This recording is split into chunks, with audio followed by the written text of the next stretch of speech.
Carla Estrada kinumpirmang nagkabalikan na ang Kathniel. Viral na viral ngayon sa social media ang pagbabalikan di umano nila Daniel Padilla at Catherine Bernardo. Sobrang saya ngayon ng mga Kathniel fans dahil finally nagkabalikan na di umano ang Kathniel at kinumpirma naman ito ng ina ni Daniel Padilla sa social media. Hindi magkamayaw ang mga Kathniel fans ngayon dahil sa viral sa social media ang pag-amin di umano ni Daniel Padilla sa totoong relasyon nila ni Andrea Brillantes. Tanong ngayon ng mga netizens, official na ba ang relasyon ng dalawa? Ayon pa sa balita ay tila wala umanong pakialam si Daniel sa mararamdaman ni Catherine sa pag-amin di umano nito. Palaisipan ngayon sa mga netizens lalo na sa mga fans ng Kathniel kung sinadya nga ba ni Catherine Bernardo na itapat sa Bonifacio Day ang kanyang pag-amin na hiwalay na sila ni Daniel Padilla. Matatandaang nagulat ang buong bansa lalong-lalo na ang mga taong sumusuporta sa kanilang tambalan, matapos maglabas ng official statement ni Catherine na totoo ang mga kumakalat na chikang hiwalay na sila.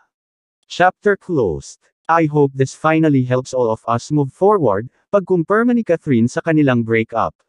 Aniya, nagsimula sa respeto ang kanilang relasyon at nagtapos ito ng may respeto. Nagpasalamat rin si Catherine sa mahigit 1 taon nilang pagsasama ni Daniel. Dej, you gave me 11 beautiful years and the kind of love that I will forever cherish.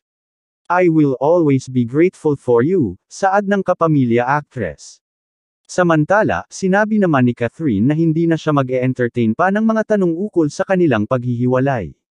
I won't be entertaining questions regarding this anymore. Thank you for understanding, say ng kapamilya actress. Matapos ang kumpirmasyon ay iba't ibang teorya ang lumabas sa X, dating Twitter, ukol sa revelasyon ni Catherine. May ilan na nagsasabing tila itinaon raw ng dalaga na November 30 mag-announce at narito ang ilang mga chika nila kung bakit. Catherine announced their breakup on Andres Bonifacio Day. Sofia Andres posted these stories next to each other right after the announcement. Andres Bonifacio aka Supremo initals ab. Brillante on the door. Ikek, ang tatalino ng Dayores #Kathniel, saad ng isang netizen.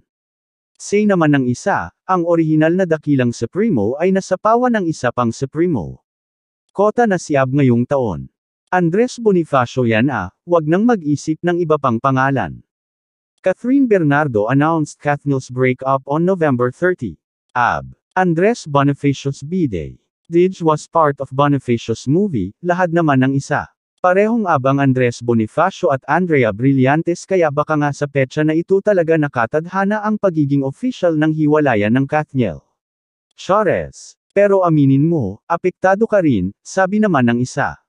Hirit ng isang netizen, ang shady talaga ni Catherine Bernardo kasi di ba idol ni Daniel Padilla si Andres Bonifacio kaya Supremo, username niya sa Instagram tapos nag-announce siyang breakup sa mismong Bonifacio Day kaya pala nila iPad nung Monday, pinaubaya sa Kathniel. Patuloy pa rin ang paglabas ng sari-saring espekulasyon tungkol sa dahilan ng hiwalayang Catherine Bernardo at Daniel Padilla. Huwebes, November 30, 2023, nangyani nina Catherine at Daniel ang showbiz matapos nilang kumpirmahin na hiwalay na sila. Tumagal ng 11 years ang relasyon nina Catherine at Daniel. Kasabay ng anunsyo nito ang lungkot at galit sa marami nilang tagahanga, at ang haka-haka na merong third party di umano sa panig ni Daniel.